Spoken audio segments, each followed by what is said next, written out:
Une femme âgée marche dans le jardin quand la lumière du matin est encore douce. Ses mains écartent des feuilles vertes près d'un vieux mur de pierre. Une branche bouge lentement avec le vent au-dessus de la terre humide. Un chemin de campagne longe le potager et l'arbuste du jardin. La plante pousse calmement dans un coin de la maison, sans soin compliqués. Elle est là depuis des années, près du mur, près du jardin et près du chemin. À chaque saison, elle change d'aspect, et les anciennes familles le savaient bien. Au printemps, des fleurs claires apparaissent et se détachent dans la lumière. En été, les feuilles deviennent plus larges et plus denses sur les branches. Puis arrivent les fruits sombres qui annoncent la fin de la belle saison. Les gens de la campagne reconnaissaient chaque étape de la plante.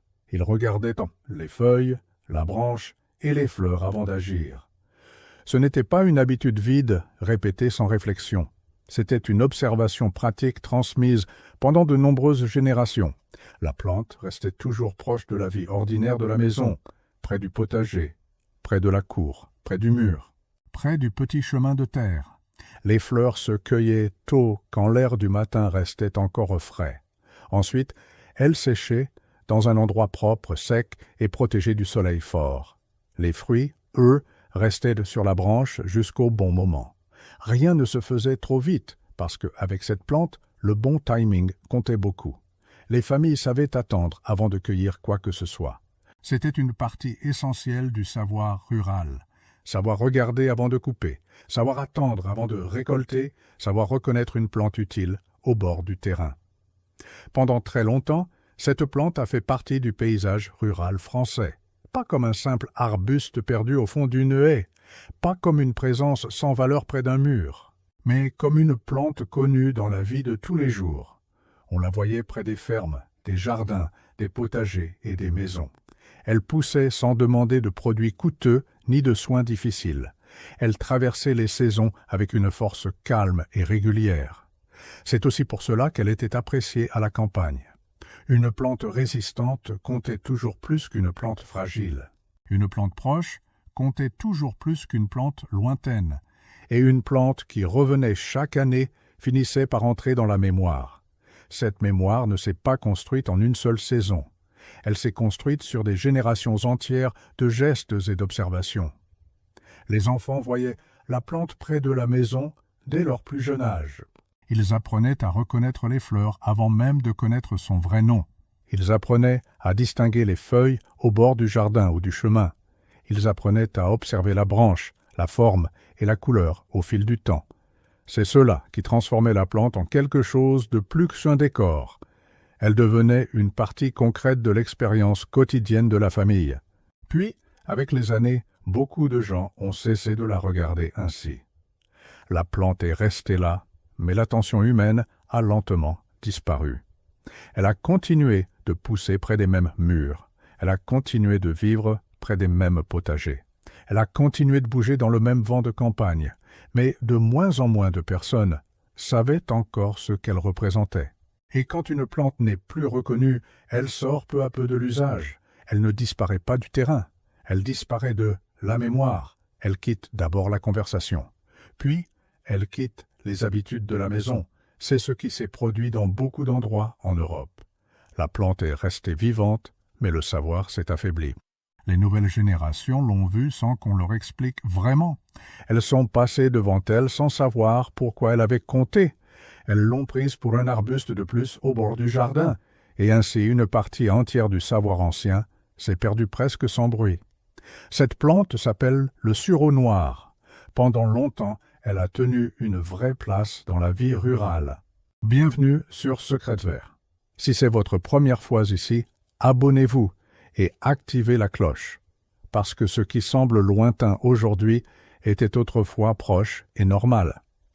Le sureau n'avait pas besoin de vitrine pour exister. Il n'avait pas besoin de publicité pour pousser près d'une maison. Il n'avait pas besoin d'étiquette pour entrer dans le rythme des saisons. Il lui suffisait d'être là et d'être reconnu par les bonnes personnes.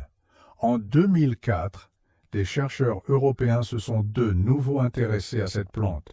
Ils ont observé que son extrait attirait l'attention chez certains patients grippés. Mais même lorsque la science moderne l'a regardé à nouveau, La vie ordinaire ne l'a pas vraiment récupéré. Et c'est là que cette histoire devient étrange. La plante est toujours vivante, elle est toujours forte, elle pousse encore seule dans de nombreux coins de campagne, elle reste près du mur, elle reste près du potager, elle reste près du chemin, exactement là où elle a toujours poussé. Cultiver un sureau chez soi est probablement la chose la plus simple qui soit. La plante ne demande presque rien, ni en travail, ni en attention pendant l'année. Elle résiste sans problème aux hivers froids du nord et du centre de la France.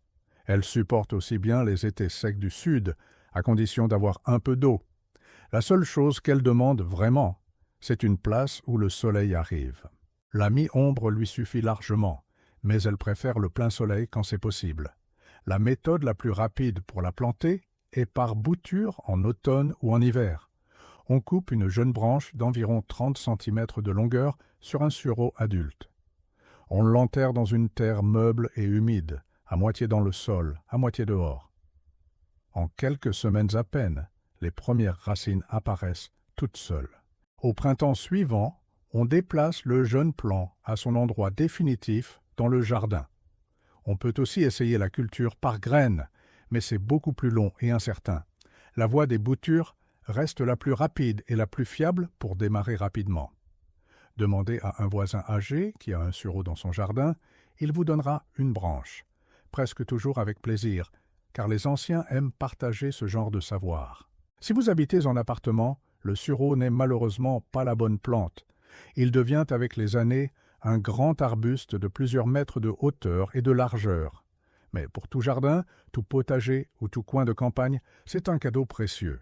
En 3 ou 4 ans, vous aurez un arbuste qui produit fleurs et baies en abondance.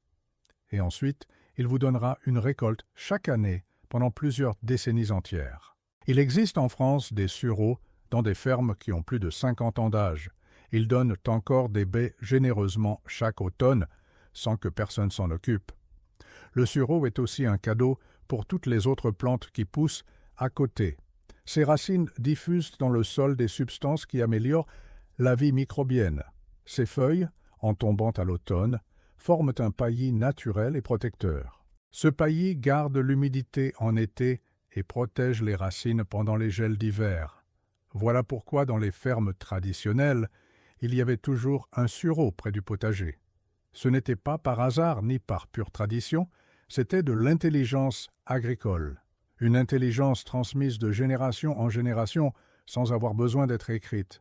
Il existe encore un autre usage du sureau que presque plus personne ne connaît aujourd'hui. Les feuilles fraîches, écrasées entre les mains, repoussent les mouches et les moustiques. Les grandes-mères françaises frottèrent les feuilles sur les rebords des fenêtres en été, et les insectes n'entrèrent tout simplement plus dans la maison, comme par magie.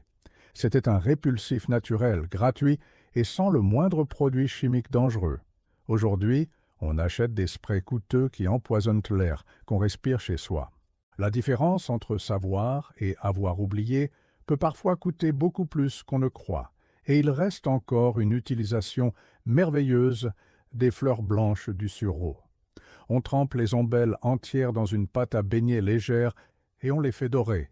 On les saupoudre de sucre et on les déguste tièdes pour le goûter du dimanche.